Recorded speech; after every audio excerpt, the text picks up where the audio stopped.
ต้อนรับน้องสาวคนสวยจ้ามาเดินเดี่ยวเลยมื้อนี้มากอุ้ยทำสกีงอขี้ฝุ่นในกุ้งบ่ต้องห่วงกันขี้ฝุ่นนะเบิ่งแน่ผมลมก็มาหาสิลมเขาเศร้าเฮาพอดีแหละกินง่ายโดมันจังแซ่บกินเจกินว่าสิมาลาดนางสีกับเพิ่นบ่ทันมาเลยมาว่ะนี่มากับเดินมาเลยอ๋อสบายดีอีกรอบเด้อจ้าพี่น้องเฮ้ยงัวจะตัว2งัว2หมูอีก1ครัวมื้อเช้านี่นะถ้ามื้อรอบบ่ายคันบ่พอกะต่อหักว่าคนหลายยอมรับว่าคนหลายแต่มื้องานศพเราผูกกับคนหลายหมูตัวละ100โล2ตัว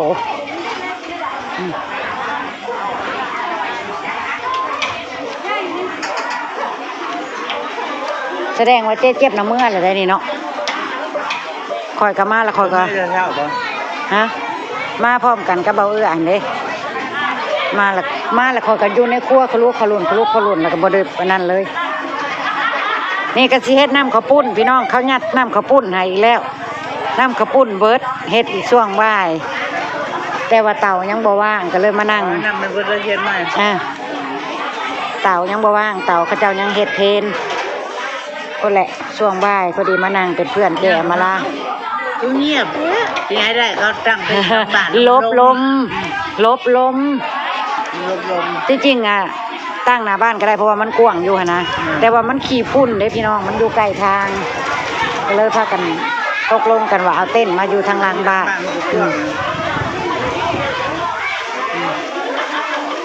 คนกระลายขนาด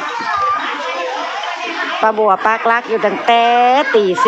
4เมื่อเช้านี่นะอากาศเย็นแล้วเนาะโอ้ยเย็นเจี๊ยบตื่นมาแบบบ่ได้ล้างหน้าล้างตามาทั้งชุดนอนเลยจากเมื่อเช้านี่มา1ข้าว1น้ำน้องเตรียมงานมันบ่เป็นเรื่องง่ายๆใดอยู่บ้านนอกบ้านนาเฮานะนี่แล้วนี่ปานนั้นยังบ่ท่วงบ่ทันอยู่ได้นี่นะข้าวปุ้นกับมันน้ำล้างบ่ได้กินแล้วเด้นี่เบิดแล้วเจ๊หรือว่ายังอยู่บ่เดี๋ยวจักหน่อยจะกินไปหาคนเบิ่งข้าวปุ้นมาให้คันมันยังมันอันส่วนลายมันห่อกระบะนั่นเด้อันระเบิดไว้บุญเนาะแมนบุญแล้วเขาห่อได้งานบุญนะบ่คืองานอันศพย่างกินอยู่ในโจยนะพี่น้องถ้าหากินเหลือเขาเจ้าก็ใส่ถุงผักใส่ถุงเอาเบิดนี่ใส่ถุงเอาเบิดเจ๊เอามาจ่อยลูกอยู่เงื่อนแบบแมนอิ่มกันทั้งครอบครัวจ้ะแต่กะทำใจได้ไผเป็นเจ้าภาพก็ได้มันเป็นกันแบบนี้หั่นเด้ประเพณีแบบนี้ประเพณีไปยังผู้จ่ายเขาบ่ห่อเลยบ่แล้วอันย่ำบัดงานศพนั่นกินไผกินมันบ่มีเอากลับบ้านคาลัมเพิ่นว่าพี่น้องผู้เฒ่าเพิ่นว่าคันเอากลับบ้านแหละผู้ใดเอากลับคนในเฮือนบ่อยู่ดีไม่แห้งกันเอาอาหารการกินงานศพเมืองกันน่ะก็เลยถือกันมาแล้วก็บ่มีไผเอาแต่ทางงานบุญแบบนี้จ้าทำใจจ้า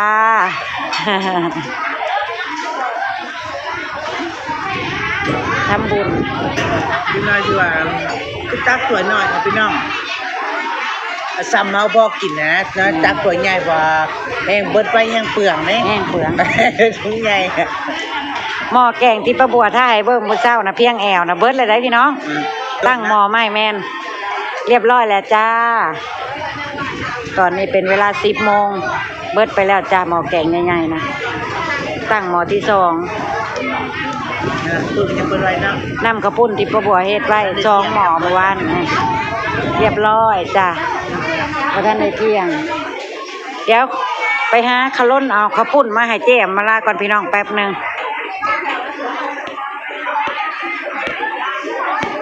พยันแต่มันบ่มีแหละพยันแต่มันเบิดปลาเจ้าเดียวนี่นะได้หยุดจ้าบ่เชียหน้าเชียตาหยุดจ้าไปหาอันขลุ่นเอามาน้ำข้าวปุ้นแซ่บไผกระหอกกลับบ้านเพิ่นว่าป้าบัวดีใจงุ่มแล้วเบยเค็มๆไว้มันจะเหลือแนะนำไปหาขอเขาจะมาได้ดีพี่น้อง ากกับเพิ่นนั่นยังอันนั้นเขาเจ้ายังใส่เตาเฮ็ดอันแต่งอาหารเพลนตอนให้ผ้าอันเด้เตาบ่ว่างประบวกกับสิเฮ็ดหม้อรอบต่อไปก็ถ้าให้เพิ่นเสร็จแล้วนั้นก็ต้องสิไปเฮ็ดใหม่ก็พอดีแหละถือโอกาสพักมานั่งเป็นเพื่อนเจ้เพิ่น ก้อยนี่ โอ้ลุงพรกับหลานสาวเรานะ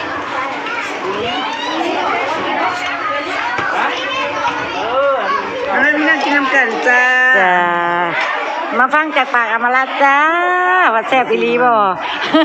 แซ่บเมื่อกี้ตัวนะ แซ่บเลยกี่ตัวเอาความจริงโลดเด้อ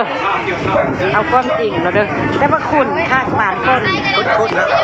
เอากินเสร็จก็มีตำมะฮุ่งตบท้ายจ้านี่อาหารงานบุญวันนี้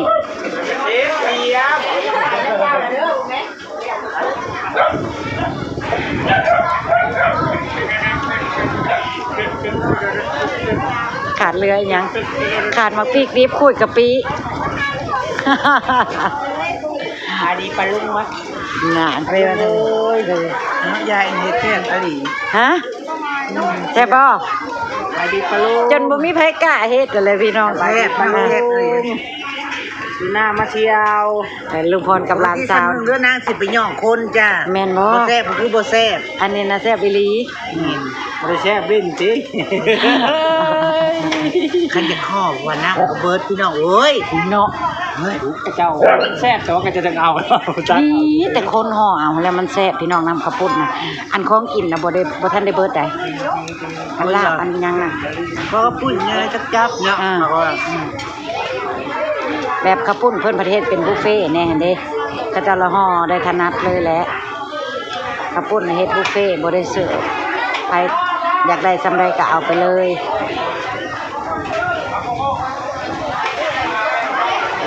เหตุผลอันนี้แหละแต่ว่าแม่ครัวคนใดก็บ่กล้าเฮ็ดนั่น จำบ่ได้ มันเบิดก็เบิดอยู่หั่นน่ะนะถ้าเจ๊บัวไปก็ถ้าเจ๊บัว นี่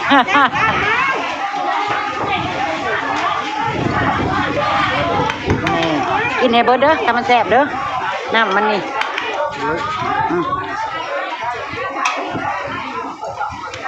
เสียดายเจสีบ่มากินวิโอมาข้าวปุ้นนั่นนะเนาะ ค่อยนึกว่าเขามาอะไรนะ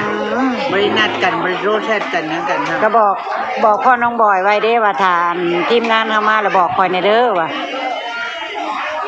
สั่งกันไว้อยู่พี่น้องประบวกก็ได้เตรียมต้อนรับอยู่แต่ว่าอันเจ้าภาพเขาเจ้าบ่ฮู้ได้ก็มีแต่ประบวกกับลุงพรนี่แหละที่ฮู้จักก็สั่งลุงพรไว้ลุงพรเป็นคนรับแขกนี่ก็ลุงพรย่างไปบอกประบวกกำลังเทศน้ำข้าวปุ้น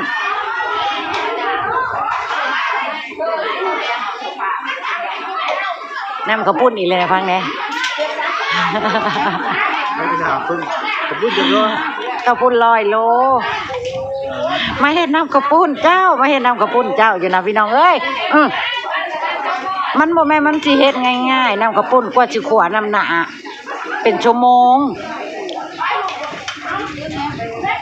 บัดนี้เต่านะเขาเจ้ากำลังใช้อยู่มันบ่มีเต่าได้ว่างสิให้เฮาไปขัวน้ำหนาเด้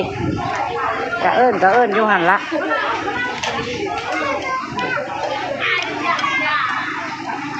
เต่าท่าน มากระทำน้องบอยเงินงานเขาจะใช้เลยเจ้าตกไปโดนกระเทนมาจ้ะ ไปหากระดาษก่อน แต่บอกมีเป็นเบาหวานเนี่ย น่ะใครกระยันความหวานเลยจ้า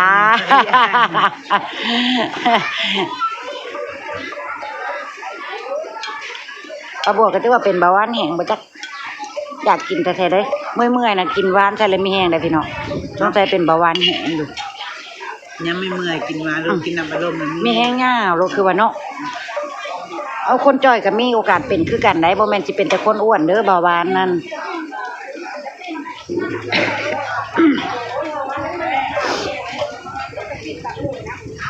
น่ะตำหุ่งจะเป็นตาแซ่บแค่ได้เจ๊ นั่น นี่ตำหุ่งใส่ปูดองพี่น้องเพราะว่าสร้างคนในตำนะแซ่บมันก็สิมีแบบว่าอิหยังก็ฝีมือเป็นเอกลักษณ์ของภายของมันเนาะอันเพิ่นนี่ไปตำมะฮุ่งแซ่บตำยำได้ก็บ่ผิดแท้นะเพิ่นผู้เอาตำมะฮุ่งมาเสิร์ฟนะ แต่มืองานศพบ่เปลี่ยนมือแล้วแม่นบ่แซ่บรสตำห้องนะก็มีแต่ลาวยืนอยู่นั่น สิกินทุกอย่าง กินจ้ากินจ้า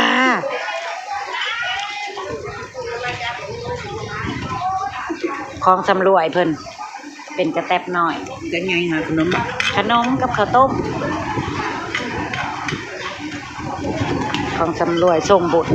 แถวบ้านตะบัวเอิ้นว่าส่งบุญกับมาเพาะมาโมแล้วก็ส่งกับ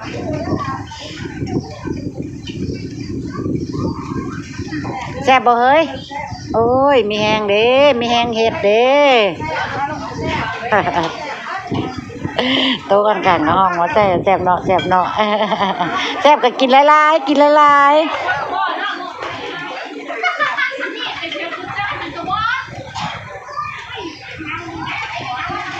น้อยกินอะไรโอ้ยได้ขาทุ่งให้แน่จ้า แม่ครัวนำข้าวปุ้นเด้จ้ะมีแต่คนทำมาเขาบ่เห็นประบัวนางหันหลังอยู่จ้ะ